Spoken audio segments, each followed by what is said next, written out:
what will happen is the SVM will actually start rising pretty fast. And you're seeing this today. Eclipse, Injective Labs, Maker wanting to fork the SVM, Visa expanding to Solana, Rome Protocol, the decentralized shared sequencer, Firedancer, right? These things are slowly sneaking up on you. And then until one day you're going to be like, wait a minute, there's actually a lot of stuff happening here. What happened?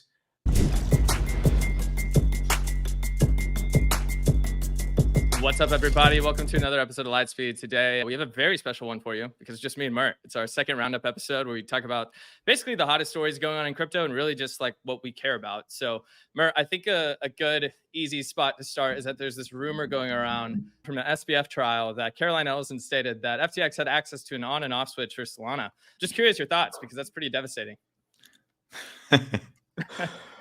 Yeah, so it's a great exercise in showing maybe the collective IQ of the space and maybe how aggressively false information spreads in such an adversarial environment.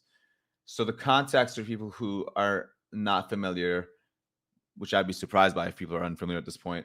There was a journalist, I forget the actual name of the person, but he was talking about, he was reporting on like the Caroline, who's one of the people behind FTX, Caroline's hearing, and one of the guys, like a troll account, a parody account on Twitter, changed his profile picture to be matching the journalists so that it would be hard to tell them apart. And then he tweeted something like he was mimicking Caroline and was like, well, yeah, like we had like an off switch for Solana. And then obviously Bitcoin maxis and certain compromised individuals quote tweeted it, treating it such that FTX did have an off switch for Solana. And obviously what people didn't understand was that it's a parody account that was just trolling everybody. Of course, you would think that media organizations like Decrypt would do some due diligence such that they wouldn't be caught up with such silly rumors. But, I guess we were a little too optimistic there. And what's more interesting is Jacob, who is one of the leads of developer relations at Solana. So Solana has had this bug bounty for like years, I think dating back to 2021.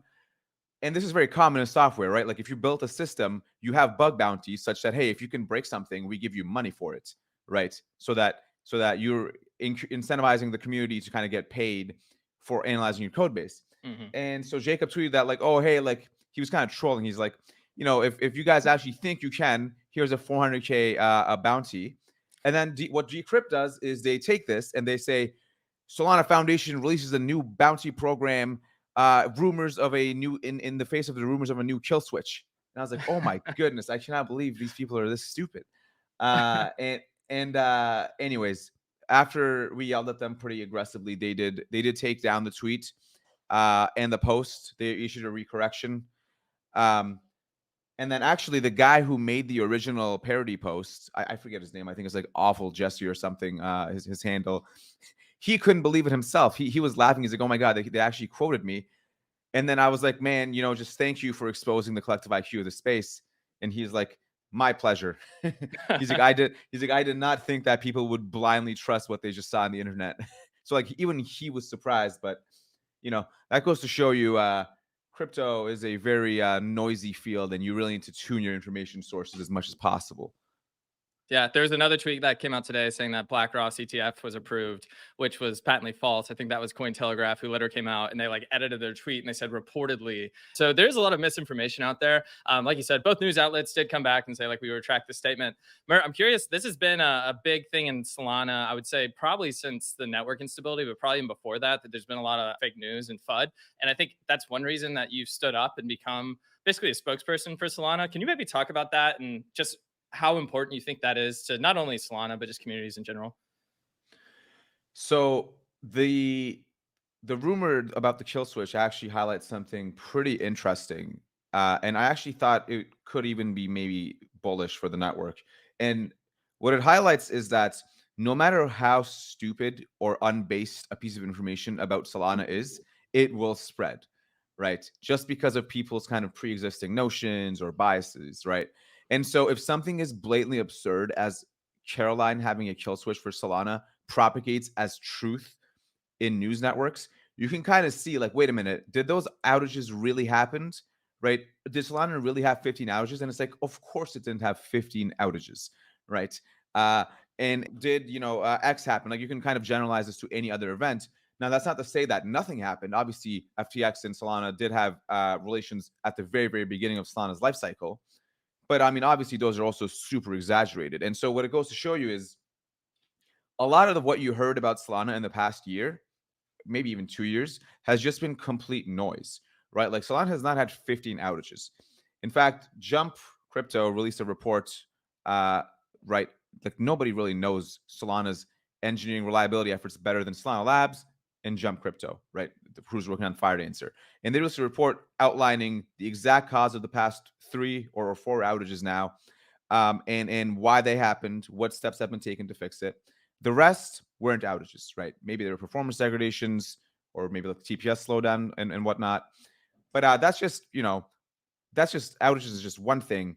But the reason why I started speaking out last year or maybe even 2 years ago now is because I just saw a lot of this, right? And so I was at Coinbase, of course, and I knew, for example, one of my favorite examples is a guy named Justin Bonds. I think 2 years ago, released a Twitter thread which got thousands of likes, and it was something along the lines of Solana has fraudulent design patterns because it has deterministic block creation, which is to say that you can figure out ahead of time who in the network is going to propose the next block, right? And he called that fraudulent design. Now, being an engineer myself, I knew that actually many other proof of stake networks have this exact mechanism. In fact, ETH2 also has the same mechanism, right? Ethereum itself. And it seemed like the media or whatever people on Twitter are painting it such that, well, actually only Solana is like this, therefore it's fraudulent. And so I just started, every time I saw one of those, I was like, this is super unfair to the people working in this network, right? These people are doing a startup is no easy task, right? They're working hard, they're sacrificing a lot of shit, and they're working as hard as they can to build the future of this network. And then they're just getting kind of swamped down by these unfounded rumors from everybody, right? And like the problem is they are unfounded rumors. Like if they were true, it's like, okay, then let's have a discussion. And totally does this all the time, by the way, right? And is actually informed his design of the network and the other core engineers. But like the other low hanging stuff, which is the low IQ stuff, let's say, I like to kind of tackle those because I have nothing better to do. And for example, like now most of those people actually don't really say those anymore because they've kind of learned over time that actually, wait, no, that's not really true. And so, it's just kind of goes back to like Peter Thiel's thing. It's like you have to continuously question your assumptions. Like always rethink what you think you know due to somebody else's misinterpretation of history, right? Look at the facts yourself, think for yourself, make your own conclusions, right? That is especially important in crypto when everybody's kind of going off of, oh, well, I heard this happened or I heard X happened. It's like what you heard is probably almost certainly false. It's just like a giant game of telephone, right? And so, anyway, that is all to say, everybody, please just think more independently. I think it's a really good sign, actually, that Solana does get all this attention and I mean hate. Not that you really want that, but I would say there's not a lot of people talking about SWI or talking about Aptos or all the L2s outside of Arbitrum and Optimism. And that's just because they don't really have a strong community and there's not that much going on. I don't know what a lot of the Solana community thinks about Eclipse and Neil Samani. It's probably split 50-50, but it's been one of the first times I've seen Ethereum community talk about the SVM in a positive way. And you'll hear Neil talk about the improvements that Solana has put in to get rid of those network issues that it had. And I think the Ethereum community actually listens to that. So it's like, in a way, Eclipse is that bridge. I mean, TBD on what that means. We have John Charbonneau coming on tomorrow. It's going to be a big topic of conversation. I'm just talking about the extension of the SVM. I think it's very positive for the Solana community. And look, like being in a bear market, the only people left are the ones that are super passionate about what they're working on. They're not passionate about the applications on top necessarily, which is what users will care about. And on that, Mert, I'd like to talk about, I think you're I don't know if you're a judge or you're working on one of the hackathons in Solana right now, and you put out a tweet the other day talking about that a lot of these startups say the problem they're solving and what the solution is, but they don't talk about distribution and go to market. I'd love for you to expand your thoughts on that. Yeah, sure. So first, maybe take a step back on the SVM stuff. Yeah, I mean, I personally am very excited about more propagation of the SVM. I think there's some short-term thinking going on that makes it such that people are kind of against it. Like, okay, like it might maybe fragment liquidity, let's say, or talent.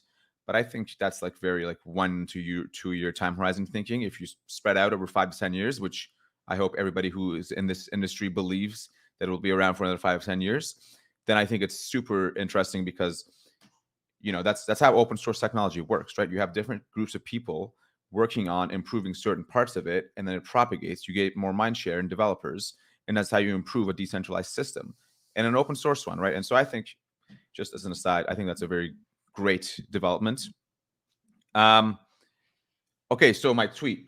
Yes, I've been talking to a lot of VCs for my own company for the past 2 weeks, but then also I am a judge in Solana, the Hyperdrive hackathon, and I've also hosted a few hackathons myself, and have been a judge in multiple others, and I also angel invest. And basically, all that is to say, I've seen, you know, a good amount of decks, specifically from Solana founders, because that's, you know, I like to specialize in that. And kind of one theme that I realized, or like maybe pattern matched after seeing so many, is they're kind of always relatively similar in that they'll kind of talk about the problem, uh, and then they'll talk about the solution. They'll talk about how the solution works. They'll talk about maybe the competition, and then they'll talk about usually it's maybe the team and maybe what the who the team is, but it's usually anon people and like random other stuff like that. And basically, it just I was thinking, how come nobody ever talks about, right? Like you have told me what you're working on, and you're telling me why it's a problem, how you're going to solve it, but you're not telling me about half of the picture, which is, okay, once you have built the tech, how will you get it in the hands of users, right? This is what all technical people, or not all technical people, but most technical people kind of forget, or maybe overlook, or maybe just don't put as much emphasis on it as possible. And Peter Thiel has kind of a good in the book 0 to 1 has a good phrase on this, which is like distribution is something that has to be intrinsically baked into the product, right? It's not product and then distribution. They're the same thing. Like you don't have a product unless you also have distribution, right? If you build something great, some people in tech believe that if you build something great and then they will come. Okay, but who is they, right? Like how are they coming? How will they know about this, right? People just kind of overlook that part, and that's actually a much harder problem, of course, right? Or maybe I don't want to say it's a much harder problem, depending on the industry, right? If you're in very deep tech, then actually the tech will be harder. But maybe if it's like SaaS and you're building like something on top of existing infrastructure with high margins, okay, then it's like, why should people care, right? A sales and marketing motion intrinsically baked in is super important, and it just gets neglected a lot. For example, I think a good example is liquid death, right? Everybody's seen that random weird canned water, right? Okay, like if you just have a pitch deck and the product is, well, we're gonna just can water, and then the solution or like the problem is, well, because there's no canned water or something, or like maybe the environment doesn't like plastic bottles too much. It's like, okay, but like 90% of that specific business is your brand, your marketing. How are you going to get into the hands of people? Can it go viral? How are you going to get your first 100 users? How are you going to get into the hands of stores or enterprises? And I'm not saying you have to have all this figured out, of course, right? Because most pre-seed seed companies just won't, and it's something you generally figure out. But you should put some thought on it at the very least, like outline, like here's our go-to-market, or like one of our founders is actually going to be focused on this, right? And then one other thing that I find interesting is a very common critique that I get to this, or maybe a common solution that people tell me is that, well, like technical founders should hire professional marketers, right? And first of all, if like it doesn't sound bad at first, but then you think about it, right? Like it is your product, you are the founder or you're the founding team, and the way a company founding works is you see a problem on the market and you're saying, no, I'm going to do it better. I know a solution for this. And then you have to be able to communicate that, right? That's how you recruit people. That's how you raise money. That's how you get customers. You cannot just hire some random person and be like, market this for me, right? Because first of all, if they can do that, they should be part of the founding team. That's half the company already, right? Like, why would they just do that? And second, if you are not able to communicate. Okay, for example, Elon Musk, right?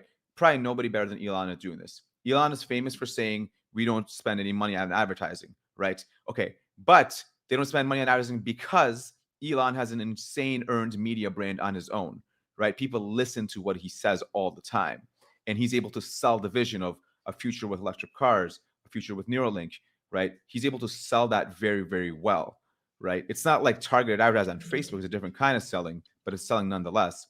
I think same with Toly, right? One of the reasons people like Solana is literally because Toly's like a down to earth, cool guy that just thinks about distributed systems tech in an open way, right? He's actually, when he does that, he's not doing it on purpose, but he is basically marketing Solana, right? He's saying this is what we stand for. We like talking and nerding out about low level systems engineering in a cool way. We like chatting about this stuff.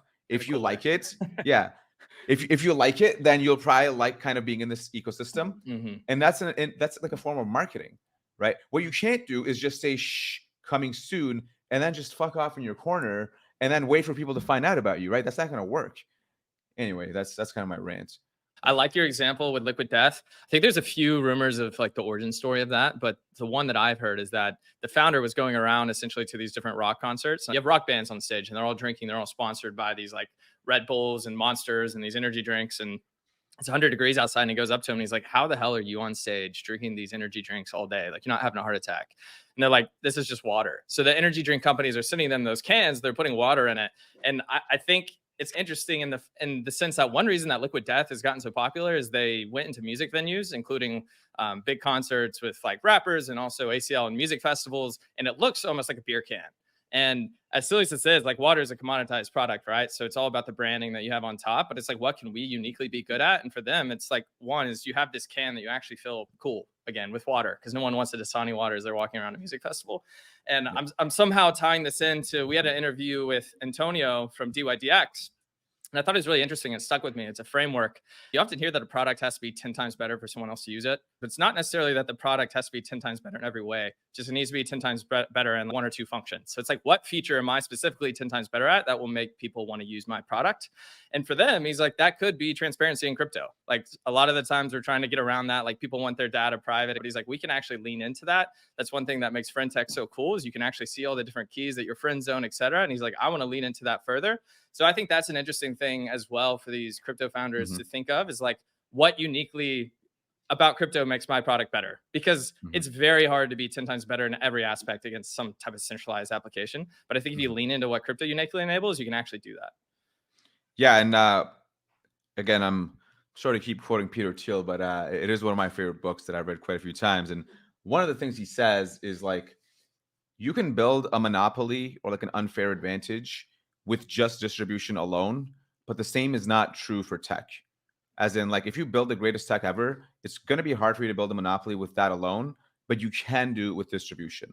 And maybe a good example of that is Oracle, right? Whose tech is not very good, but they are everywhere because they have really good distribution and a sales function.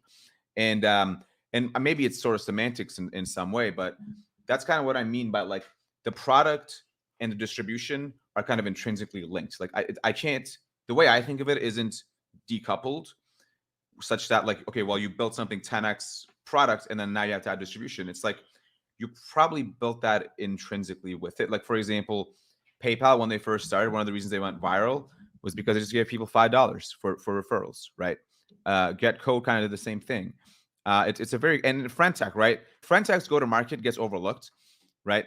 People, because people have tried social tokens before and it didn't really work. And like, Friendtech is a great example of that. Like, when and I like Racer, by the way, but like, when the app first came out, it didn't really work. Like, it was a bad app. It was sluggish and it would disappear on you. But they had a really good go to market, which is exclusive invite codes. And like, it created kind of a sense of like allure of the product, what's going on here, and they timed it well, right? That is exactly what we mean by go to market. They went to market with a product that probably wasn't the best. It obviously improved over time, but they timed it really well with a good strategy. And that's, as you can see, it clearly was more important than the actual product. I think since then, better products that function, in my view, have come out. but not with the same brand and distribution that they've had, which is ultimately what gives you that entire package. And so even in crypto, and like the Antonio example is a great one, right? It doesn't have to be 10x better in every way. It just maybe just you just need one unique insight. Okay. You just need one unique insight that other people don't have. That's it. You don't need anything else. It can even be just who you're selling the product to, right? Maybe friend tech, maybe there's a different version of it where it's only for professionals or something, right? Obviously, I can't predict great business ideas before they happen, but you just need one insight that other people are overlooking. That doesn't necessarily need to be product; it can just be go-to-market and distribution. So I think this, since crypto is such a technical field with so many like smart people who are like geeking out about the low-level tech, the other side of the equation gets overlooked a lot because we have a lot of like cypherpunk type folks, which is great, obviously, but for the industry to take off fully in like a 5 to 10 year time horizon, we do need to apply the lessons the tech industry itself has learned in its last 20 years from Silicon Valley, right? We can't just, it'd be silly for us to just totally ignore that. I think a cool example of that too is YouTube. YouTube wasn't the first company to try to basically have people upload videos to one site. I think they're later on the game, but a big part of their success was going from dial up to broadband, and just being able to actually have those videos load at a high speed. But the other one is I think they were the first company that actually allowed you to post your YouTube videos on other websites. So there was this fear that if we allow our videos to be embedded in a certain website, then that's going to take away from people being brought into our site directly, and it's like we're going to lose advertising money, etc. But YouTube was the first one that actually allowed this. They basically built distribution to the product by allowing you to have a link that would embed it into your website, and then you could still serve ads, and then people would click on the video eventually, and it would actually bring those people to YouTube. So that was a huge part of their success. So there's no doubt that crypto does lack in distribution a bit, and that brand is going to be huge as a lot of this software is open source, can be forked. So you can see how easily that plays into this. One thing maybe to touch on is we have Joel Monegro coming on next week. He's at Placeholder Capital. And he had this piece that came out on Ethereum and Solana talking about iOS and Android. It caught my attention is because even though we've talked about Solana has gotten a lot of fodder the last year, now you're seeing some of the biggest VCs in the space and also just people talk about Solana and Ethereum like side by side a lot, which to me is usually a good sign. A lot of that piece had to do with vertically integrated like Apple versus modular systems, something like Android. Is there anything that resonated with you, Mert? Because I know you talk about like monolithic versus integrated chains. So I'm curious what you thought about it. Yeah, no, it's great to see VCs and other like thinkers in the space, being kind of outspoken about this. And I've made similar analogies for the past year and a half to sometimes Android versus iOS, but also maybe like an AWS versus DigitalOcean, or AWS versus GCP, or Unix versus Windows. So there's a bunch of different software analogies. One thing that really I don't get about the ecosystem is kind of, if you think about maybe the history of capital markets or free markets, right? Free markets as in no corruption, and especially markets in the context of technology. I have never seen a piece of technology that has been like 95% of the market and people are betting on it to keep growing in the next 5 to 10 years in terms of absolute market share or relative market share, right? Even Google search didn't have that dominance, right? Even Windows didn't have that dominance for long. Yet, and obviously the parallel here is EVM. EVM is about 95% of the market, let's say, in terms of development stacks. Yet people seem to think that it's going to keep being 95% perpetually and actually keep growing. And I think the much safer statistical bet, given all of, let's say, markets and just how capitalism and competitive markets work, is that, well, I'm not betting that the SVM or maybe something like the Move VM takes over the EVM, but I am betting with 100% conviction that it is extremely under-indexed on and the market is asymmetric, right? That is to say, it's not going to be the case that 5% of the market is SVM and Move combined, and then 95% is EVM perpetually over a 10-year time horizon. Like, that's just never happened. And what I am saying is probably what will happen is the SVM will actually start kind of rising pretty fast. And you're kind of seeing this today anyways, right? Eclipse, Injective Labs, Sovereign Labs as well, Maker wanting to fork the SVM, Visa expanding to Solana, Rome Protocol, the decentralized shared sequencer, FireDancer, right? These things are slowly sneaking up on you. And then until one day you're going to be like, wait a minute, there's actually a lot of stuff happening here. What happened? And this kind of goes back to our earlier point about kind of the noise distortion fields. But I like the EVM, and I think it'll always be around. But I just don't see how the EVM could possibly be 95% of the market perpetually, right? That has never happened in capitalism, in a free market at least, for any piece of tech. Like you can even see Google search's dominance going down over time, and that's like actually really, really great tech. And you can even argue that the SVM and Move VM are actually just objectively better pieces of technology than the EVM, anyways, right? Like they are. It's not like they're just worse with better distribution. It's like no, they actually are better tech, and now they're getting distribution through the modular thesis of blockchains as well. And anyways, that's number one. And then number two, something that I think people kind of overlook is this modular versus integrated, or formerly known as monolithic, but we're going to keep calling it integrated because it's a better name. What people overlook about this is that like integrated chains are still modular, right? Like, and what I mean by that is it's not like it's just one giant brick inside. It's like, no, they're still modular. Like they have different components with different maybe core teams internally working on them. It's just all integrated into like a single message bus, let's say, right? So it's still modular. It's just they don't outsource certain stuff. And then the modular thesis does that, which is fine, but it's not to say that one is obviously better than the other. They have trade-offs, right? In the history of software, it's always this, right? Any kind of topic of contention, there's always trade-offs. And so, I'm thinking that the noise distortion field from earlier really plays a big role in this. But I think integrated technologies throughout history have shown very, very high degrees of success. So have some modular stacks as well. So that's to say they both work. And so it's kind of silly to assume that one just will not work and that the other one will just win, as people like to say all the time, like, oh, L2s have won. It's like, sorry, what have they won? We have like 5 users on chain. I'm not sure it's time to declare victory laps. Let's just keep working on it. You do your trade-offs, we do our trade-offs, and we just build stuff. It does feel like there's a bit of a narrative shift, in my opinion. Like at one point, we're going to have 1,000 to, or 1,000 maybe. We're going to have 1 million app chains, and they're going to be sovereign rollups or modular architecture. And you see more and more people talking about, okay, well, maybe that is a little bit far-fetched, and there's usually a power law outcome. And you have a clips over there saying like, look, we actually tried to do basically what they call a RaaS, like roll up as a service offering, but we saw that that's not exactly sustainable, and a lot of apps don't need their own app chain. They don't need this modular framework. Instead, we're just going to have R1 general purpose L2 that everyone else should build on top of, except you have people like DYDX, and there's a reason that works. Like a big part of that is they have one piece of collateral, which is USDC. It's very easy to do the bridging there and look into that. But I do think that's something that's changing. And talking about modular, like you even see that in the Solana community. At first, Solana was all about bringing like the NASDAQ on chain. But then I think this was summer 2021. You saw the NFT community take off. Basically, what I'm trying to break down is like, yeah, people call it monolithic, integrated, et cetera. But it truly is modular, not only at a technological level, but also the communities inside of it. And it can support all these different applications as well, which I think at the end of the day, if Solana only was NASDAQ on chain, to me, that'd be a bit of a disappointment. So I really love to see these different like verticals popping up within the community. And one of those is DePIN, which was one of our episodes, I think like 2 weeks ago with the buy. And what I really appreciate about that, which is something we keep talking about over and over, is that for crypto to work, like the on and off ramps is such a big piece of that. And DePIN could be the unlock for that, in the sense that it has to do with RWAs, real world assets, which is, I would say there's a theme on Twitter right now. Like, is RWAs, is that a real thing? Like, or does that just compromise crypto completely? I think DePIN is an example where people are like, this is something that you can uniquely only do with crypto to incentivize like this collaboration, these networks.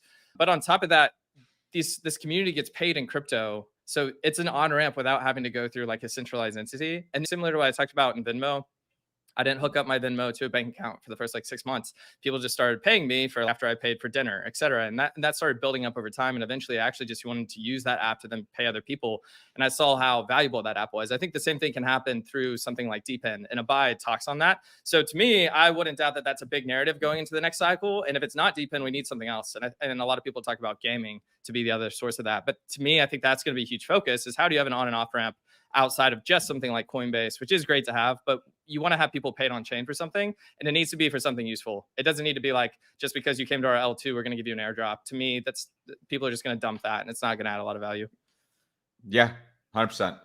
I especially like your point about, Solana started as kind of NASDAQ on chain and maybe attracted some of the finance types, but then NFTs happened kind of, and I think, totally for sure didn't expect that. from what I know about Toly and his past tweets. And there's a weird irony here, because as you have a global state machine, you're able to support different use cases that are not composable. And then maybe there's different communities that form within there, which actually might help you with modularity in the end anyways, right? Like NFT compression. That's like a core primitive to Solana, really, state compression, that really resulted as a result of NFT minting being expensive. And it's like a core piece of infrastructure that basically is enshrined onto the RPC spec itself now, right? Because something that the modular proponents will say is like, well, you can't explore or like innovate in parallel with different parts of the stack. And it's like, I know this to not be the case, because obviously Thiel is an infrastructure company, and we work with other teams who are doing exactly that. And that's why compression was able to come on chain so fast, because it's in an integrated system. The communications overhead is less, right? You don't have to work with team X, who you never really talk to, and agree on these kind of communications overhead. And so I think that's a really good point. And yeah, DePIN and like, okay, so like, what are the use cases for the next cycle, right? Maybe as an overall theme.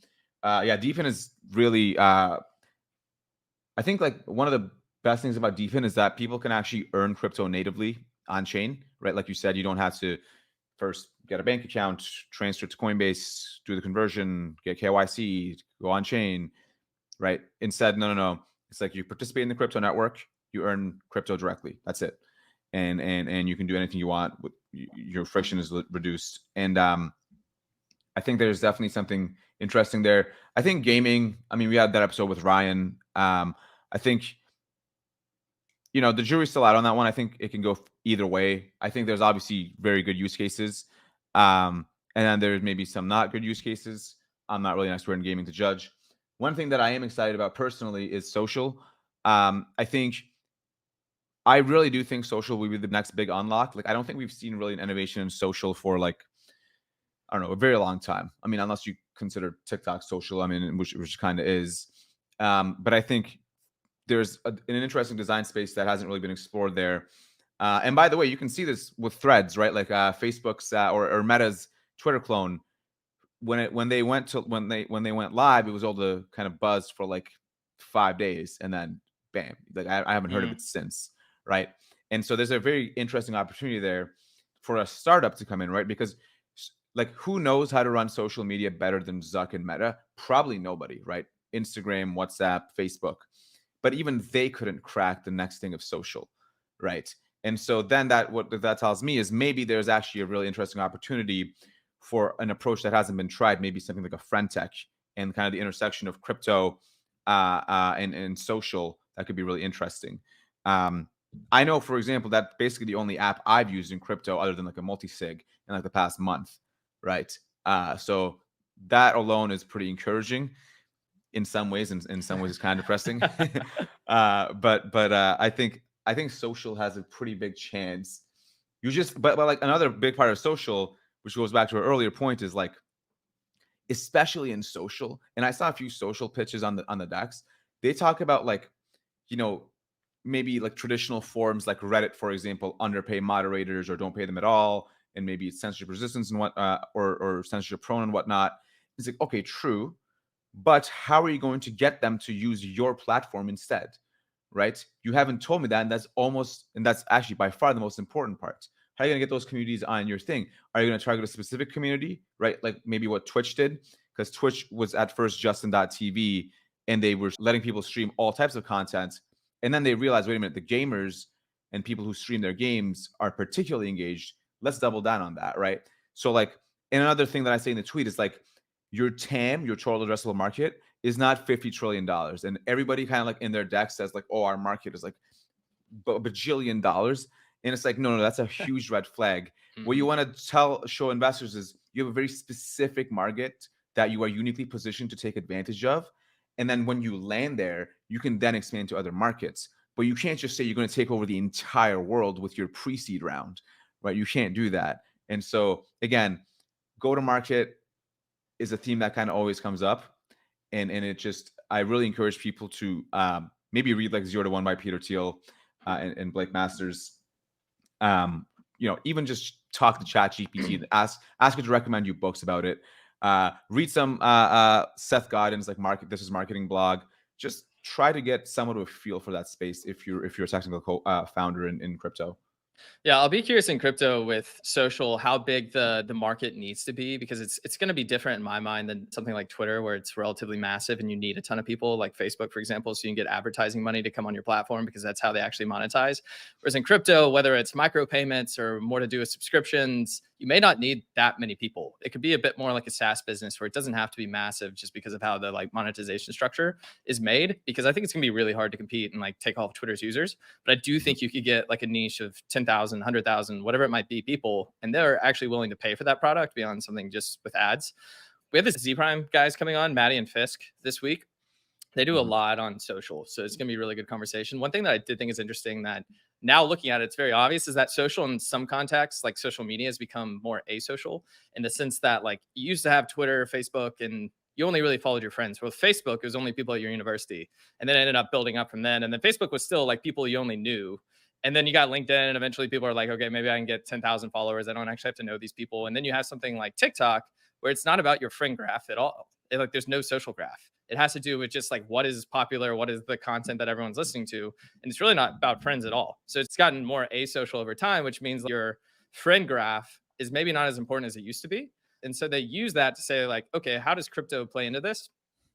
Because crypto is financial, like natively, it just inherently is about financial mechanisms. You're probably going to have social and e-commerce be tied together, and that's going to be where you see the most successful apps. It's going to have some type of commerce built in, because that is like the key component of crypto that actually separates it from everything else. Yeah, I think the asocial kind of insight there is an interesting one. It's something I guess now that it's articulated, I can maybe pattern match on my own social media venture, let's say. I obviously started my Twitter with none of my friends from existing networks on it. And I basically just gained followers and started following people and made friends of all people who I don't know, right? I think there's maybe like 10 people who I know from before Twitter who follow me on Twitter. Everybody else is just completely people I have no idea who they were or who they are. And everybody, including really this show, all happens through Twitter. And so there's something super powerful about that part of networks as well, where you can form connections that you just didn't have before in an internet native way. And I think that's pretty cool. I didn't know they actually articulated that way, but You see it that's with threads. Like threads is your friend group, right? Like it's, or at least originally, it's taking your Instagram friends and it's bringing it to threads. And sure, it grew extremely fast, but it hasn't worked yet. So it's like maybe that's not where the value is going to accrue. But we'll have to see. I think the last point that they do talk about, I think is interesting, is a lot of people talk about how crypto, you can like port your friend graph over, because an example is like you can be on Instagram, you can't bring those friends to Twitter, like you're locked into the platform. They're like, well, one, maybe that doesn't really matter because media is going more asocial. And then the last piece of that is that your username, your wallet address, your ENS, what is the ENS in Solana? I should know this. Is it like SNS? SNS. Yep. SNS. Good guess. On FIDA. That then becomes the platform, and then these applications that are built on top, something like Friend Tech, they're just really about discovery and creating cool experiences, because now you actually have your data that anybody can index, right? And when anybody can index it, these applications that are social media, they don't really have a moat at that point, because right now the moat is that friend group, that graph that you have, that data. But eventually that'll go away. So the way to really create something that's going to stand apart as a social media app in crypto is you almost have to add in like real world identifiers outside of just crypto itself for a lot of these apps, because then you can actually make that moat, which will be more difficult otherwise. This might be a little bit random, but I did tweet this out the other day, and I think it resonated with a lot of people. You hear a lot of ETH versus SOL debate, and what is money, what is not money, and what the focus is. And I said that ETH has a focus on scarcity. Solana is a focus on abundance. And then you have Cosmos, which is a focus on governance. And I was like, if you're going to look at all three of those, what are the two bets I want to make? And I would say on the scarcity component and on the abundance. I think it's a lot harder for people to imagine what something like SOL would be like from a monetary premium perspective, because abundance is not something that we've even had for a long time. Not to sound like too intellectual, because I'm definitely not, but like not until 1995 really in the internet did we even have something that was like abundance, right? Crypto for the first time brought value onto the internet. And now it's like, how can something like that actually accrue value when it's not just based on some economics, scarcity, the burn now that we have this in ETH? I'm curious, do you think this debate's even worth having? It's just weird to me. There's a lot of hate on both sides. I think ETH has a valuable path that they're taking to something that has value. It's obviously worked at this point. It's like 300 billion market cap. I think Solana's is quite different, but I did hear even Anatoly, who often talks about like Sol to him is not money. He's like, right, this is almost like Sybil resistance. Sol does get used in other ways, for example, like in the propagation protocol.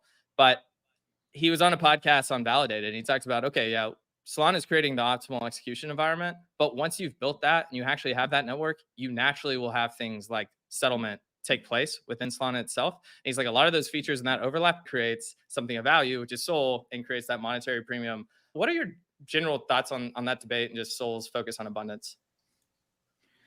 So I think ultimately maybe it's the way I think about it, and this is just how I think about it. I don't claim it's the right one, and it's probably impossible to tell anyways. You know, I always like thinking about time horizons, right? Like how long are you looking out into the future for? And you know, my time horizon is at least 10 years. And even with just general tech startups or companies, you just don't generally want to optimize for margins and profits before you have figured out the demand and product side, right? That'll just limit you. I mean, Amazon is famous for this, right? Amazon did not optimize for profit margins. In fact, they did loss leaders like same day delivery for Prime, which people kind of were, trolling Jeff Bezos about. But I think he knew a little thing or two about business. And so it's a thing that happens all the time in general tech. And I'm not going to comment that much on Ethereum's burn mechanism. If they think that works for them, they would certainly know better than me about Ethereum. But what I will say is I think maybe the way that Solana thinks about it, maybe some of the Solana community. And by the way, not everybody in the Solana community thinks this way. So that is important to note. But I think it's just like create an environment where it's as easy as possible to build applications that leverage physics and kind of this network as much as possible, right? Without limiting them with restrictive stuff like cost and fees and whatnot. Well, I mean, actually, you offload that cost to maybe indexing companies and RPC companies, which is a different thing. But at the end of the day, the value comes from people actually being able to have access to a global community computer, a world computer with composable state. The state is really the interesting part there, right? And once you have that, once you have other apps kind of connecting to it, and you've kind of formed this like fertile land, which there's different like structures built on top of it, it's like, okay, then maybe you can look at different, maybe then you're like, okay, wait a minute, the economics maybe won't work forever. Can we tweak it? And by the way, ETH did the same thing, right? ETH 1559. It's not like that was just there from day one, right? It took 6 years at least. So it's just weird to me I think it's totally fine that ETH chooses to pursue a different design when it comes to this than Solana, and I think neither is right.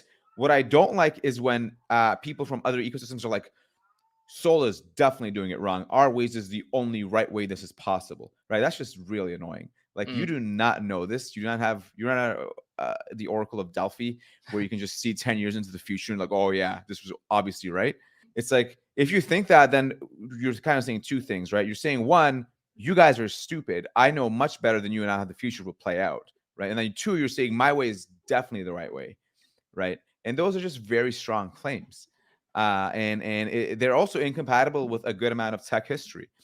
And so all that is to say, I think tokenomics can be figured out and economic models can be figured out much easier than the more fundamental problem in crypto, which is how do we make things people want, right? And building applications that people use, right? Because if they're not going to use these, even when the fees are like basically non-existent on Solana, then we have a different problem, right? Then I'm not sure if crypto matters in 10 years anyways.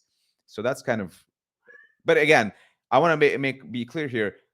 I think most people on Solana even disagree with me on this, right? I think maybe some people or most people really don't like the way I think about this, which is fine. I'm always wrong, but this is kind of what I believe. I was about to say that's from both sides. It's a little bit like sports teams. You know what? Cheer for your team. But I think that there's more than one. The opposite of a good idea can also be a good idea. It's a concept I got from Rory Sutherland. A little bit tangential, but he's talking about he was selling this product and it was supposed to be extremely simple. It was a new like feature that they were releasing. So when he got hired, they had this like 3-page description of what this new feature was. And he's like, look, if this is so simple, why is this not just like 3 paragraphs? Right. And because by 3 paragraphs, you're saying like, this is actually simple, easy to understand. We don't need to say anything more. Good idea. Right. That actually convinces people like, okay, I can trust you here.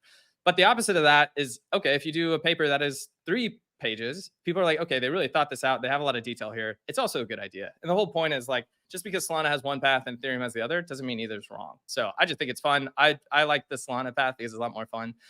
Yeah. When you're talking about actually like getting users, I think something that is not talked about a lot that we had in our Kane episode that's worth going into is that permissionless front ends, because I do think maybe we're early for this, but it is going to be a big part of crypto's future. For those who don't know, Kane is the founder of Synthetics. If you haven't listened to the episode, but he's now working on something called Infinex, a front end that he's building that's going to leverage Synthetics protocol underneath. Essentially, he's like, we focused on supply for a long time in crypto. Focused on the supply of block space. We focus on the supply of stakers. Now we have like DA layers, but we need to start focusing on demand. And where does demand go? Well, usually it's going to be in a front end or an aggregator. If you think about Web 2, we have something like Google, something like Facebook. That's where everybody goes. And we've talked about this when we were talking about D2C companies that have their own website. Well, like 30% of their funds raised go to Facebook and Google because that's where the demand is and that's where they find their products. You're going to see a battle come into crypto that's going to actually focus on demand going forward and not just the supplies. Like Infinex, for example, they're trying to align themselves with Synthetics, the protocol underneath it. So the profit that Infinex makes, they're actually going to buy SNX, Synthetics token, and stake that. So in a way, if the front end does well, so does Synthetics. So you're going to have that community look at Infinex and be like, okay, they're building on top of our protocol. We should actually give them a small fee for directing traffic to us. And you're going to see more and more aggregators pop up who do that, who leverage the protocols underneath there. And those protocols are actually going to give them a small fee. But over time, I think then you'll see these protocols say, like, we should just have our own front end. We don't need to pay anybody else because, like, if they can establish that brand, they will do that. And then that reintroduces platform risk into crypto because you're going to be a developer who's like, oh, I love Synthetics. I love Uniswap. I'm going to build a front end on top of it. And you're going to get in all these users. Uniswap will then see like, wow, this is a very successful business, high revenue margins. Why don't we just launch our own front end, right? So I think this is going to be an interesting battle because right now it's like the front ends in crypto are generally built by the teams that are behind the protocol. We did have somebody, Matt Fyback, who's one of our analysts. He made an interesting point. He said like the front end of Uniswap is owned by Uniswap Labs, not the foundation. Also the wallet that's built is owned by Labs, not the foundation. So like how does this really happen when you're trying to align the protocol and the front end that's built on top? I just think it's really interesting. And to me, Kane is somebody that often sees around the corner. And that's why brand building, leveraging multiple protocols underneath and trying to abstract away the chain is a big deal. Mm-hmm. I think like a common theme in all of that is like there's an event and then there's a reaction, and all that is to say markets are very unpredictable things, right? I think maybe the overarching theme in all of these talks is that people think they know how the market will behave and they can predict it, and maybe they can sometimes, but obviously if anybody could predict markets reliably, they would be the richest person to have ever lived. And so one thing is like the beautiful thing about free markets is people can make different choices and ideate and execute on those choices and then see what happens, learn, iterate. And that's how tech works, right? It's all about like you have to be somewhat of an optimist. So you have to believe that something different can work than what already is. And if we didn't have that, it would just be depressing, right? Like if Ethereum's way was like the only way possible, I think I'd be depressed, right? Like if people actually all believe that, it's like, well, then what's the fun in this? We can't, it's not a free market where we can try different things.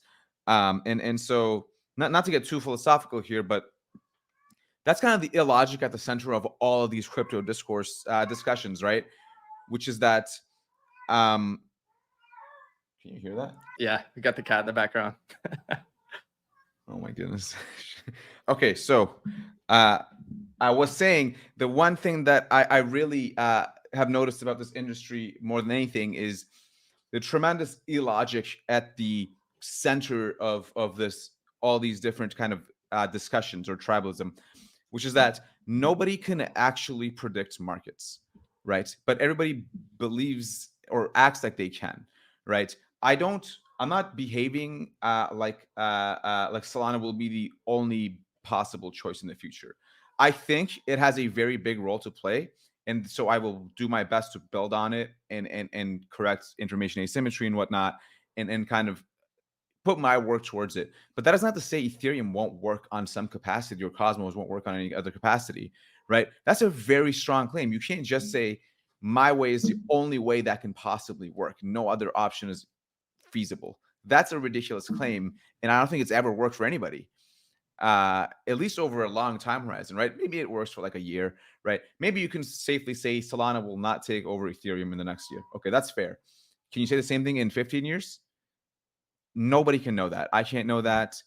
Vitalik can't know that. Nobody can know this. To Yeah, add to that, though, it doesn't matter if it does. Like, if Solana could be extremely successful, and so could Ethereum. There's no doubt if crypto takes off, Ethereum's market share is going to go down. You talked about that earlier. Like, you can't have that dominant of a market share early on. Every time in tech and history, that's going to go down. But even if Ethereum like did have more users and more value transacted, that does not mean that Solana could not be extremely valuable and highly useful to the world. So I also think like that is an outcome that's possible. And if that happened, I guarantee you Anatoly would be happy about it.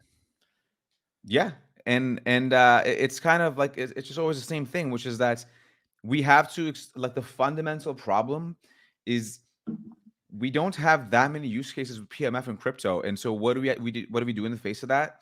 We explore the design space as much as humanly possible and experiment while we still can and see what works, what doesn't, and just keep building, right? Because preemptively ruling stuff out such that you're not exploring alternative designs is kind of suicide when you already don't even have PMF for really anything.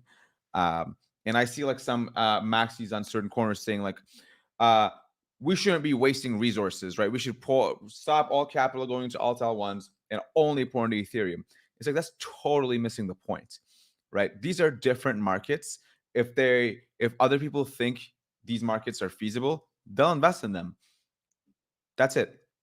I think that coupled with like the media noise distortion that we've seen in the past few days, and also like the lack of go-to-market from technical co-founders, I think these like all are somewhat linked concepts that lead to our current state. And I think being slightly more aware of these issues and maybe trying consciously to maybe eliminate them in some way or like minimize their effect, I think could go a long way. Yeah, Antonio was on the show and he talked about DYDX has more than 50% market share on on-chain derivatives, but they only have 1% of market share on derivatives when you compare it against like Binance, Coinbase, and these other firms. So you think about like DYDX is one of the few products that we probably say has product market fit, but it only has 1% of the total market. So I think more experimentation is great. And that's one reason like not really huge into the app chain thing. You know, I've said before, it's like 1,000 apps powered by crypto makes sense. 1,000 app chains, I don't know if it does. But DYDX experimenting and actually trying something like this to me is like really cool. Mert, I am curious though, in this type of market right now, that's such a bear market, and you have these teams that are applying and they're trying to come up with these new ideas. Do you have any sense like where that funding, like do we have a funding problem in crypto right now? Or do you think it's just an idea as an execution problem? Because right now I can't imagine investors are just like screaming to find these projects that are experimenting. It just depends on, I mean, obviously it's not like it was. Like it's not a 0% interest rates type of markets where VCs are like, I don't need to know who you are, take my money. It's certainly tougher to get funding now, but it's not impossible, right? And that's kind of the important point, right? Like if you are a talented founder and you have a good plan or idea or execution, and most importantly, you have good traction, right? Anybody can say they have an idea, but if you're somebody who maybe had an idea, built an MVP, tested it out, maybe got like 10 paying customers or showed some traction, and then now you're saying this is how I'm going to go to market and use this money to scale the business even more, then you give a real shot, right? Like pre-seed to seed, I think is affected, but I don't think it's that affected. It's really the larger rounds, like the institutionalized rounds where people are like risk off, I would say, because I mean, first of all, they can just put money into T-bills, right, and get X amount of, like I do that. I mean, it's a no-brainer to do. But if you're somebody who has ideas, who wants to build or shape the future in any way, you still have a ton of opportunities there, right? There's still things like Y Combinator. There's Andreessen Horowitz' startup school, Variance startup. I'm not sure what it's called, but startup program. Eclipse just launched an accelerator. Helios itself, it's not going to be like an investment one, but we're going to give people credits to build stuff. There's hackathons all the time. And so if you are a founder and you have a good idea that you think people are overlooking and you can get some traction, any traction. It doesn't have to be $1,000, right? It can just, maybe you just went viral and you can kind of predictably go viral or whatever, some traction. People will give you money, right? It's just the stakes, the bar is higher now, which is a good thing, right? Which, like, and maybe it'll produce some false negatives, but like the founder's journey is a very tumultuous one where you generally get rejected quite a few times before anything actually happens. And so, all that is to say, yeah, go ahead. I was just gonna say on that, I'm curious just from what you've heard in the community. We had Tinsor on, I think like our third episode, who has 50% market share or plus right now with Magic Eden. And they basically started fundraising right when I think the FTX implosion happened. So the sentiment around Solana was an all-time low. They talked about they got denied because they were building on Solana. Do you think that sentiment has changed somewhat more of a positive direction? I would think like Visa announcing that they're going to start using Solana for settlement would be a big part of that. Have you heard that sentiment's changed since when FTX imploded? Yes, and I can say this with absolute confidence, at least from the VCs I've talked to. Everybody I've talked to is much more receptive to Solana than I think they were even last year before FTX, in my view. Right? I think Visa helps, but I think people are also understanding that the EVM is maybe over-indexed down a little bit, and I think, obviously, there's always kind of the types of VCs who just won't. But one thing I'll tell founders is you're never going to convince somebody who's not already convinced during the call, right? You're not going to sell them on Solana during the call. That's not going to happen unless it's like a traditional Web2 company who just doesn't own crypto at all. What you really want to do is, it's kind of like a sales. You want to know people who first are receptive to the idea to begin with. It's like a sales process, and then you just find those investors. And what I can say is there's a ton of those out there, and I would say actually more than there were before in my estimation. And so Visa has helped, of course, but I think people are also seeing that FTX did not kill the chain, which was kind of a big concern. In fact, it's come out stronger. And so if you're a founder on Solana looking to raise, first, obviously, I'm happy to review your deck, but do try to get some traction. Of course, that always makes everything easier. And I'm happy to intro you to VCs, but I would say that the funding market is hard for all of tech right now. But I think if you are a founder in Solana or crypto and you have some traction, a good go-to-market, a good deck, a good idea, you'll find funding. Yeah, couldn't agree more. I'm excited about Breakpoint coming up, where hopefully we hear from a lot of these new projects that are building in the space. Mert, I believe you're giving at least one talk. I'm sure you're probably giving like 3 to 5. Yeah, I especially asked them to not put me on anything, but I'm on like 5 things. So you guys will have to hear more of me. Did you become the influencer of Solana? You can't help it. Is there anything else you think we should cover today? No, I have a meeting in 5 minutes anyways. We'll roll. No rapid fire today. I will say, guys, I think 70% of you listen but don't subscribe.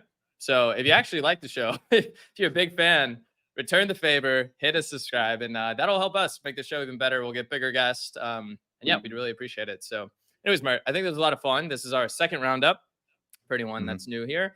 Usually we have guest episodes on Tuesday and Thursday, but we will be doing this from time to time. So anyways, Mert, thanks for jumping on. Thank you, sir. Thank you, everybody, for listening. Yep. See you guys.